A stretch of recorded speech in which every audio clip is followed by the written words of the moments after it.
The Galactic Council chamber fell silent as the holographic display flickered to life.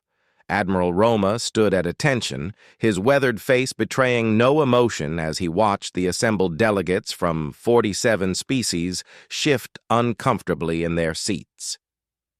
"You summoned humanity to answer for our crimes," Roma said, his voice carrying across the vast chamber. "Very well. We are here." Ambassador Theknor of the Vraxian hegemony rose, his three eyes gleaming with satisfaction. "The human colony on Kepler 442b has been eliminated. Your kind's expansion into the outer rim sectors has been deemed unacceptable.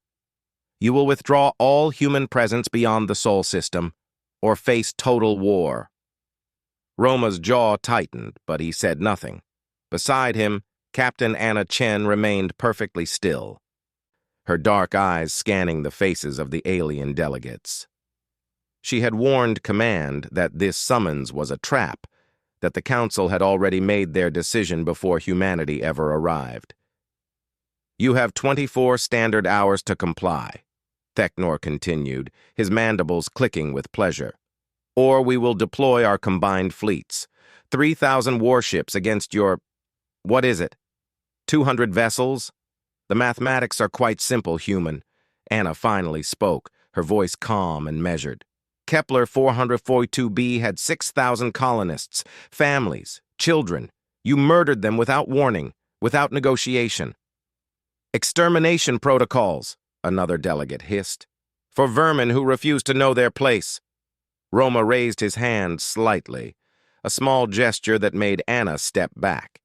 He walked forward, his boots echoing in the chamber's acoustics. When he reached the central platform, he stopped and looked up at the assembled aliens. "You want to know humanity's answer?" Roma asked quietly. "Your compliance or your extinction," Theknor replied. "Those are your only choices." Roma smiled, and something about that smile made several delegates lean back in their seats. "No, those were your choices, and you chose poorly." He pressed a button on his wrist display. The holographic star map of the galaxy materialized around them, beautiful and vast. And then, one by one, red markers began appearing, first dozens, then hundreds, then thousands. "What? What is this?" Theknor demanded. Anna stepped forward, her voice now carrying the weight of judgment. "For the last 70 years, since first contact, humanity has been preparing. While you dismissed us as primitives, while you mocked our backward technology and our limited fleets, we were watching, learning, building." More red markers appeared, surrounding every major population center of the hostile Council species. "Those are human vessels," Roma said. "All cloaked, all armed, all positioned within striking distance of your homeworlds, your colonies, your military installations." The chamber erupted in chaos. Delegates shouted, called for their military advisors, demanded explanations for how their sensors had failed so catastrophically. "Impossible!" Theknor roared. "Our detection grids are impenetrable. No species has cloaking technology that can—" "You mean no alien species has that technology," Anna interrupted. "You've all been using variations of the same physics for millennia. Refined, yes. Efficient, certainly, but fundamentally the same. Humans approached the problem differently. We always do." Roma manipulated the display, zooming in on the Vraxian homeworld. 12 red markers orbited it, silent and invisible. Each of those vessels carries enough firepower to crack a planet's crust, and they've been there for 3 years. You never knew. Your families, your leaders, your children, they've been living under a sword you couldn't see. "This is madness!" another delegate screamed. "You would commit genocide?" "Would we?" Roma's voice turned cold. "You just admitted to killing 6,000 colonists, including children, and threatened to exterminate our entire species. You called us vermin. You gave us 24 hours to surrender or die." He paused. "We're simply showing you that you never had the power you thought you did." that every moment since you attacked Kepler 442b, we could have ended you. Every single moment. Anna pulled up another display.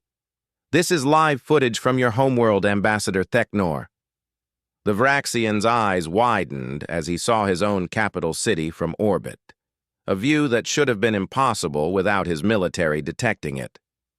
As they watched, one of the human vessels briefly dropped its cloak just for 3 seconds, directly over the hegemony's largest military complex, long enough to be seen by millions. Then it vanished again. Panic spread through the chamber like wildfire. "Here are humanity's terms," Roma said, his voice cutting through the noise.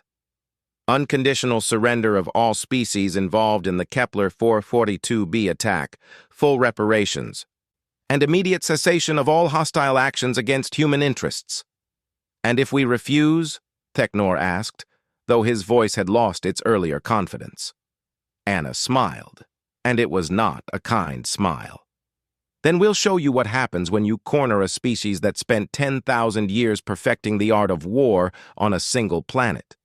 We've had conflicts that killed hundreds of millions. We've developed weapons that could have ended our own world a dozen times over, and we learned from every single one." She walked toward Theknor. "You thought 200 visible ships were all we had.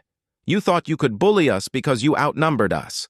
But humans learned a long time ago that the most dangerous weapon isn't the one your enemy can see. It's the one they can't." Roma checked his wrist display.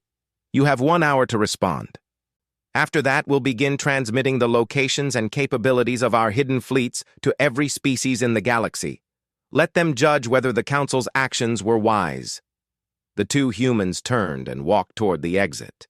Behind them, the council chamber descended into chaos as delegates frantically contacted their homeworlds, only to receive confirmation after confirmation. Yes, the human vessels were there. Yes, they had been there for years. Yes, they had been completely undetectable until now. As they boarded their shuttle, Anna looked at Roma. "Do you think they'll accept?" Roma gazed out at the stars. "They don't have a choice. They just learned the most important rule about humanity. We're very good at being underestimated, but we're even better at making sure that mistake only happens once."